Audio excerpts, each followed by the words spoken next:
Well, I'll start with the obvious, most important thing I think everybody's probably wondering about. Timmy's totally fine. So he's fine. He's up. He's completely coherent. I don't think he's going to go to the hospital. It was a scary moment, but he's okay. So we'll leave it at that and go to the game, which is great. Coach, your thoughts on just the overall performance of everybody tonight? It was offensively not your best, obviously, but 2-0 shutout is a win, right? Yeah, I mean, look, it's when you're missing as many guys as we are right now, you take wins any way you can get them. Like so, and look, we missed probably 3 literally wide open nets. I mean, Donor missed one, Judson missed one, Dylan Jackson missed one, Alexander missed 4. So again, we were a little bit offensively challenged, going the extra mile, but we found a way, and TJ was great. Credit to Air Force. I thought they played really hard. They always play hard. They're always hard to play against. They give everybody a run for their money. It doesn't matter who they play. So you take wins any way you get them. It's hard to win in college hockey. Coach, you had Mastro just used as a floater to just create sparks on all 4 lines, plug it in. No, he's battling it right now, right? So it was just trying to save his legs and use him for the back half of the game, and we made a decision. We were going to try and let him rest for the first period, and we got through it. And then he was like, all right, I'm ready to go. And so now we just got to get healthy. I mean, he almost didn't dress tonight, so he was a late ad. We were going to just go with 12-6, and then we decided to go about it this way to kind of preserve him if we could, and it worked out. He gave us a spark. He's a tough kid, but we lost Como last night. So we're hoping to get some guys back. But you know what? Good credit. Teddy Lagergrock played well tonight. Gave us a little bit of energy. Grando and Benji and Tucker Ness has been a really good boost of energy on the bench, especially. He's been unbelievable. He's doing what we're asking him to do. So those guys are, if you would have told me all the guys we have out and we play in this tournament in Boston College and we're 2-2, I would take it. I would take it all day. So. I've never had this many guys out. I mean, if you look at my board in my office, you can have a lineup with guys that are out. It is what it is. So I'm proud of the guys. They got it out a win. It was again, just like last Saturday, it doesn't matter how it looks right now. If it's ugly, we don't care. We'll take it. Coach, have you and your staff thought of a scenario just with all the injuries of how, with now no healthy scratches and depending on Tim, like a scenario of what the lines would look like and all that, or is it just still? I mean, it's kind of hodgepodge, just like it was tonight. I mean, I probably had, 10 different combinations, and then I went back to kind of old Yeller to get it done, and I thought Silly was way better tonight than last night, so he brought it tonight. He managed the puck really well. He had good energy.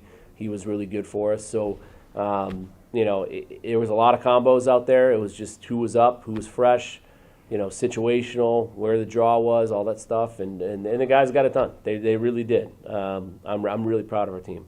Coach, you talked about the hodgepodge, but kind of that consistency in the first goal coming from the Ontario guys, Jacksons and Alexander, and that spark from them, their speed had to be incredible to have, just kind of with the mix-up you were working with. Yeah, I thought the Jacksons started the game really well. I mean, they were playing with a ton of energy. They knew tonight we had to lean on them. They had to be, they're really good players. They're going to just get better and better and better.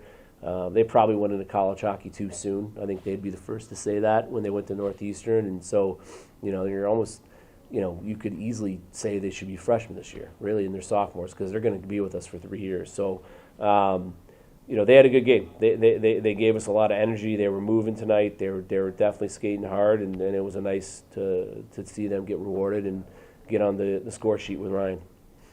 TJ obviously has a shutout. He's one of the busiest goalies in college hockey this year. Just what have you seen from him this year, and where's his game at? He's our best player. He's been our best player all year, and tonight was his 4th shutout. I don't think we didn't have any last year, did we? No. So he's already got 4, and we got 16 to play. So he's been unbelievable. I think you could make the argument he's the best goalie in the country. I really could. I believe that, and again, he's a sophomore. We have him. He's going to be here for a while. He's the guy we're going to build our program around moving forward, and he should be because he's that good. Coach, what about that second line that we kept the same as yesterday with the Jacksons and Alexander. I mean, he scores tonight. They were moving. What about the Jacksons and Ryan Alexander do you like the most? I think Ryan, when Ryan's going, he complements them really, really well. I thought this weekend he was a little flat. He didn't quite have his legs, but when he just plays hard. He has speed, so he can keep up with them, and he plays hard. He's good down low. He gets space. He goes and gets the puck. So they're a line that could potentially be together here for a long time. They love playing together, so they had a big goal for us tonight. Coach, 0 for 5 on the power play tonight. I mean, it's been an up and down power play all year. What's it going to take to at least get some consistency and some things going there? You're getting chances, but Just score. Score. The puck's got to go in. We hit a crossbar, I think, in the first period. Juddy missed the tap in there. I mean, we could have easily had 2 or 3. Just didn't go in. I thought their goalie played well. The kid played well. He's a kid that hasn't played a lot because their top 2 guys are out. And he was really good tonight. He gave him a chance. What's the biggest positive you take just from, this whole Desert Hockey Classic going into Mankato? Well, we one team goes 2-0, 2 teams go 1-1, and 1 team goes 0-2. Right? I'm glad we're not the team that went 0-2. And again, I think that the silver lining is really tough competition to start the second half. A completely depleted roster, more than we've ever had in the history of this program, and we're finding ways to gut out wins on Saturday night. So proud of the guys for that. But I think the biggest thing is Timmy's okay, and I mean, that's hard for kids. Like he's a popular guy in the room. He's one of their he's their best buddy. They love him. So when they see a scary moment like that, they're kids. People forget that. Like those are kids, and they were scared. So for them to continue to play with at least half of their brains on Timmy and figure out a way to get it done is really impressive. And I think they deserve a huge credit for that, especially TJ. I saw you bring the whole team over to the bench right after they took Timmy off the ice. What was your message to him just there? I knew he was okay just from experience and seeing that happen and how he was reacting. I won't get into that. I slept at a Holiday Inn last night.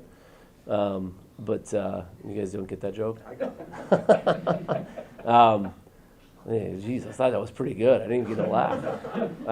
But it was just like he's going to be okay. Like we got to play. We got to play. And just trust me, boys. He's going to be okay. But you can say that, but it was scary, right? They were scared, and they should have been scared.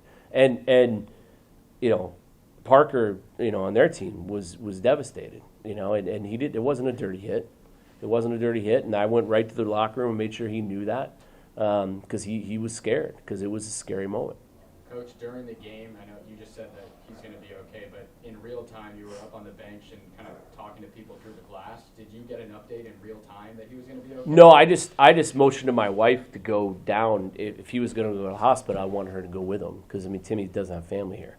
So I just said go, and she knew what I wanted her to do. And have you been in communication with his family? She has, yeah. I have not yet, yeah.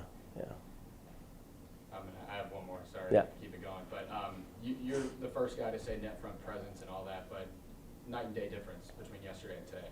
Yeah, that's how we got our first goal, like Ryan's goal. And, we had, Donor just hopped over his stick there in the first period. That was a blue paint goal that should have been ours.